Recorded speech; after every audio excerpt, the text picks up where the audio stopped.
Hello and good morning, listeners. Welcome back to Almus Market Mornings, your daily dose of global financial updates. I'm your host, Swaraj Rajagopal, and we have got you covered on everything from currency shifts to pivotal central bank decisions and important speeches. Plus, you'll gain expert analysis on macroeconomic data that's shaping the market narrative right now. Join us for this episode and navigate the markets with confidence.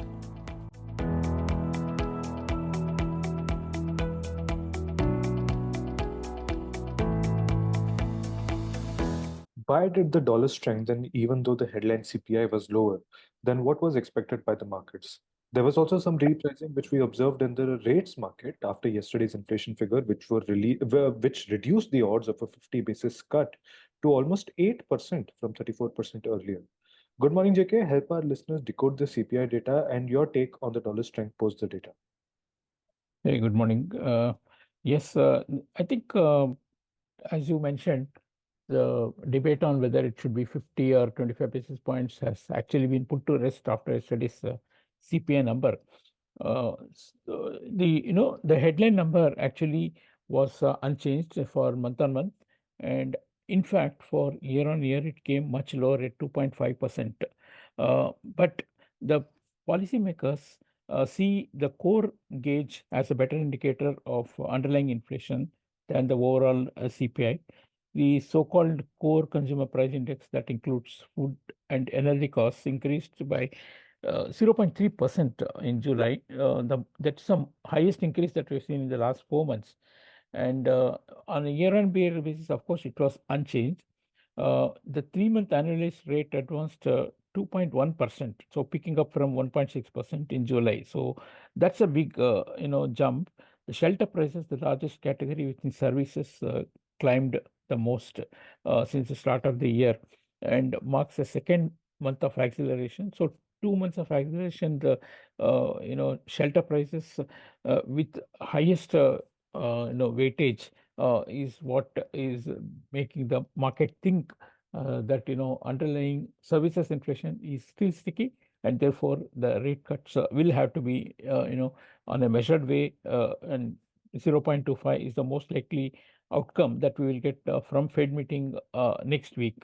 So of course we'll have a PPI number tonight, also the jobless claims to give more indication of how the economy is overall doing on the employment sector. And next week we'll have the retail sales to look at the consumption status before the Fed gets into the meeting huddle on 18th of this month to come out their policy. Obviously, market will look forward to more on their forward guidance, because we are still discounting 1% rate cut this year. So while 50 is not likely this month, overall 1% rate cut is what the market is looking forward to this year. So that is something that probably the Fed statements and Powell's speech will also give some credence, or it may even put some spanner into the works by keeping the expectation lower. Now, yesterday, apart from the US data, we also had UK GDP that showed that on a month-on-month basis, the growth was flat for 2 weeks, rather 2 months in succession, and this has raised the expectation that even BOE may cut rate next week and possibly one more time this year. This is much higher than the earlier expectation. ECB is also meeting tonight, and in not all likelihood will cut once more today, followed by at least one more this year. So to answer your question on the dollar, it's not only a Fed rate cut expectation that have been brought down from 50 to 25 this month, but also there are certainties that other central banks like Europe and UK are actually cutting as well. So the yield differential with US is unlikely to narrow further, at least for the time being. And if you look at the yield performance yesterday, 2-year yield actually jumped 14 basis points higher from its low of 3.55. 3.55 was the level that we had seen last in March 2023.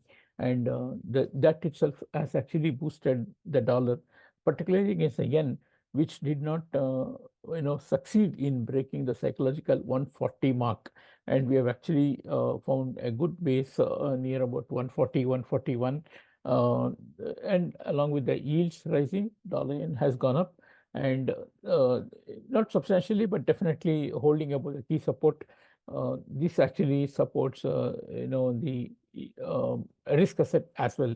Yesterday, stock markets were, of course, very volatile. We had a big slump in all the indices to start with, reacting to the some of the data from CPI conclusions, as well as the presidential debate.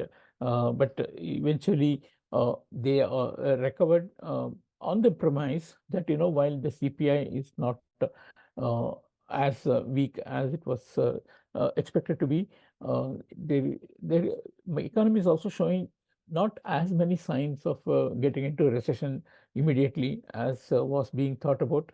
The price pressures remaining itself is also another indication that the demand is sustaining. Therefore, the markets actually swiftly recovered. Dow, from a slump of more than 700 points, actually ended about 100 points in the green. Nasdaq, of course, ended with a 2% rise. On the dollar, of course, we had recovery in most of the currency pairs, modest, of course, but it does look like we can have some more consolidation or recovery before the Fed meeting on September 18th, and a lot will depend upon what they will say on the future rates as well. On the rupee, of course, we did not have much of a movement intraday, but interestingly, we had we have been having a lot of inflows from the record number of IPOs that are on offer in the Indian market. As many as 16 IPOs are being mentioned, and of course, one large IPO of a 750 million inflow is also being talked about.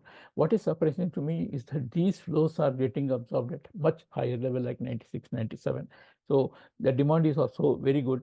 And one more point on the Indian market is this forward premium on 1 year touching 1.90 rupees for 1 year, and this is happening after a very long time and making the forward booking quite attractive.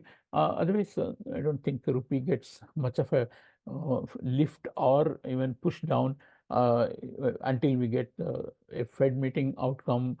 Therefore, expect the rupee also to be in the range bound manner between 83.90 and 84.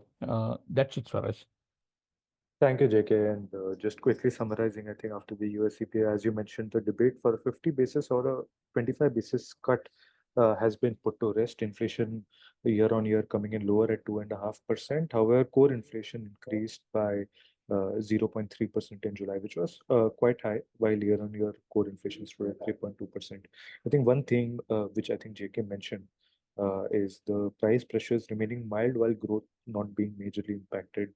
So there is some repricing based on that, and that is also helping the yield differential with other economies like the Eurozone and the UK. Now the Eurozone is also meeting tonight, and it is expected they will be cutting rates by 25 basis, followed by one more cut this year.